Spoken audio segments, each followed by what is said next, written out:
Hi, I'm Rebecca Balcárcel with Writers on Writing. Let's talk to Adrianna Cuevas, who's an author and educator. So you talked about wanting your books to really move along, which they do. I can vouch for that. So how do you create a plot or a conflict? Like, how do you know that a book idea has enough energy in it, or how do you infuse some energy in it? Like, do you outline what's your approach to plot, and how important do you think that is? For me, I think because I do like my books are always going to be plot driven books. They're not going to be character driven. Does the character go through growth and a character arc in the story? Absolutely, yes. But that's not the whole story. I always admire authors who can craft an engaging story that's really just the character's internal arc, because I could never do that. I don't feel like I would write something engaging enough. So for me, my character always has to have this big problem that they are dealing with. When I'm trying to brainstorm a story, I'm really brainstorming what that problem is. So, for example, for The Ghost of Rancho Espanto, um, this is about a boy named Rafa. He steals the slushy machine from his school cafeteria. And as punishment, he is sent from Miami to New Mexico to work at a horse ranch. But when he gets there, all of these strange things start to happen. And there's a man there who sabotages all the work that Rafa is trying to do. And Rafa's trying to figure out who this person is. So, in terms of a problem that Rafa has, his big problem is that he doesn't want to be on the ranch. This is kind of his internal arc. He was dealing with something pretty serious at home with his mom. And so he feels disconnected because now he's all the way, far away from his family. So internally, he's dealing with the fact that he doesn't want to be there. Externally, he's dealing with this guy who keeps screwing up everything he's trying to do. And he's basically trying to solve this mystery of who this guy is, what is his problem with Rafa, and what is Rafa going to do about it.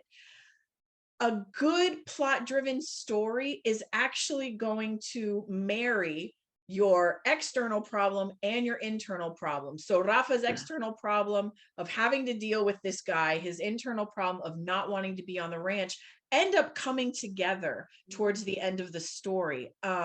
So it's always good when you are telling a story if your two internal and external arcs can come together. So when I'm brainstorming a story, the easy part for me is coming up with that external arc, that outside problem that my main character is trying to solve. It does actually take me a little bit longer to come up with the internal arc that this character is dealing with.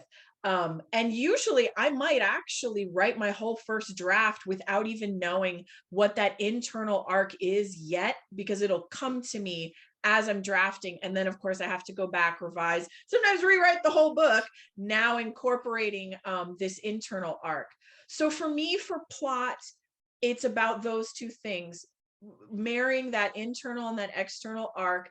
To make it as engaging as possible, I try to throw as many problems in my character's way, both just to mess them up externally. Like Rafa keeps getting, knocked on his butt in terms of trying to figure out who this guy is. But again, with his internal arc and dealing with being away from home, and he's having to come to terms with something that's happening with his mom, I also keep kind of getting in his way for that, just to keep the plot going.